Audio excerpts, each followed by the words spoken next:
Hoje eu vou te ensinar como descobrir a senha de Wi-Fi que você está conectado.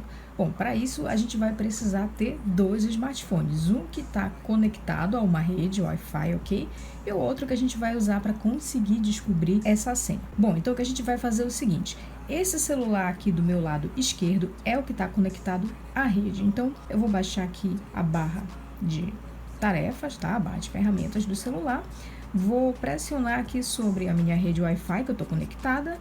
Vou clicar aqui nessa engrenagem no canto direito, tá? Para a gente poder acessar aqui algumas configurações. Nessa opção bem aqui embaixo de código QR, eu vou acessá-la clicando nela. Aqui ele vai me dar um QR Code, no qual eu posso conectar qualquer aparelho, simplesmente apontando a câmera para ele, e é o que a gente vai fazer nesse momento aqui, usando esse outro smartphone. Vou desbloquear.